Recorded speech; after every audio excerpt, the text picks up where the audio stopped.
2026-এ যে অঙ্ক পরীক্ষায় উপপাদ্য এবং সম্পাদ্য কি আসতে পারে তার একটা সম্ভাব্য আমি উপপাদ্যগুলো বলছি।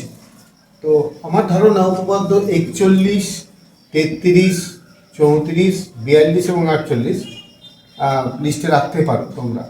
পারলে তো সব করা ভালো। তার মধ্যে আমার মানে অনেক ধারণা হচ্ছে যে 41-এরটা এবার আসতে পারে এবং 33-এরটা, এই দুটোকে আমি সেইভাবে স্টার্ট দিয়েছি। আর এই 41 আর 33-এর পরেও 33-এর অবলিক যেটা 32 আছে, জাস্ট এটা জানা থাকলে কিন্তু এটা লেখা যাবে। যাই হোক, আমি এগুলো সম্পর্কে বলে দেবো 41 মানে কোনটা। আর তার আগে বলে দিই মানে সম্পাদ্য সম্পর্কে। সম্পাদ্য এবছরের পরিবৃত্তটা আসার সম্ভাবনা প্রচুর আছে, মাপ দিয়ে দিতে পারে।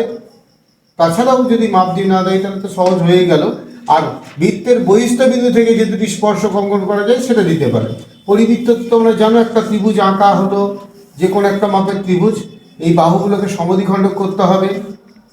সমদ্বিখণ্ডক করার পর দুটো যে কোনো বাহু দুটোকে সমদ্বিখণ্ডক করতে হবে, হয়তো এই বাহুটা আর এই বাহুটাকে, বা এই বাহুটা আর এই বাহুটা, যে কোনো বাহুটাকে সমদ্বিখণ্ডক যদি করো, এইখান থেকে যদি সমদ্বিখণ্ডক হয়, তারা যেখানে ছেদ করবে সেখান থেকে তার শীর্ষবিন্দু নিয়ে আমরা যদি বৃত্ত আঁকি, যেটা হবে সেটা পরিবৃত্ত।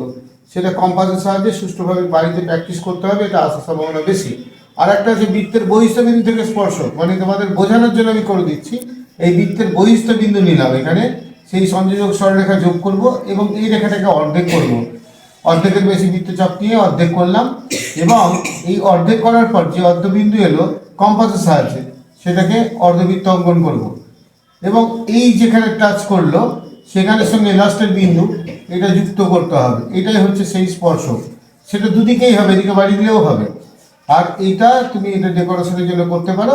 এইটা এই বছরের জন্য এই দুটো বেশি মানে সম্ভাবনা আছে। যাই হোক, এটা চেষ্টা করতে পারো। সবগুলো পারলে আমি বলবো সাজেশনের দিকে দেখার দরকার নেই, কিন্তু এগুলোর উপর বেশি গুরুত্ব দেওয়া উচিত। আচ্ছা, 41 নম্বর উপপাদ্যটা তোমাদের জানা আছে, একটা বৃত্তের বহিস্থ কোনো বিন্দু থেকে যে দুটি স্পর্শক অঙ্কন করা যায় তাদের স্পর্শবিন্দুর সঙ্গে বহিস্থ বিন্দুর সংযোগ সরলরেখাংশ দুটির দৈর্ঘ্য সমান এবং কেন্দ্রে তারা সমান কোণ উৎপন্ন করে।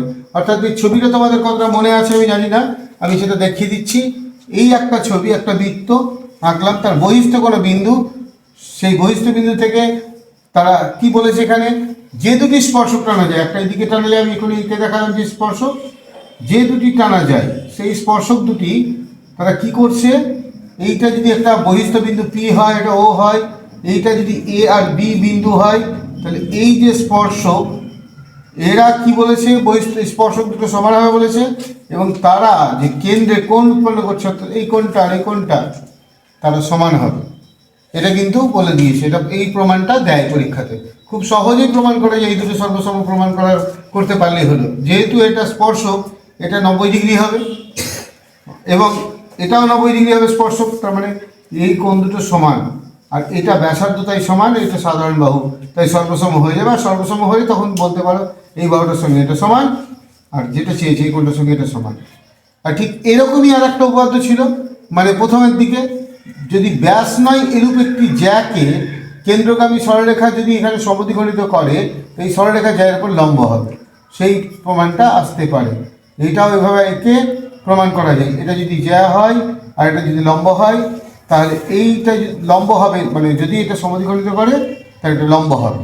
অর্থাৎ এই দুটো ত্রিভুজ নেব, আমাদের বলে দিয়েছে এসি সমান বিসি, এটা সাধারণ বাহু, এটা সর্বসম দুটো সমান। যেহেতু একই বৃত্তের ব্যাসার্ধ, তাহলে সর্বসম যদি হয়ে যায় তখন বলবো এই দুটো কোণ সমান। আর এই কোণ দুটো দেখো, লক্ষ্য করে একটা সরলরেখার উপর একটা সরলরেখার দণ্ডায়মান হওয়ার ফলে হয়েছে। অর্থাৎ টোটাল কোণটা তো আমরা জানি 180, এবং তাকে সমান্তরালে ভাগ করলে তো আমরা 90 করে হবে। এই উপপাদ্যগুলো আমি তোমাদের দিতে পারি, ভিডিও আমার ডেসক্রিপশনে দেখতে পাবে, প্রমাণ করা আছে।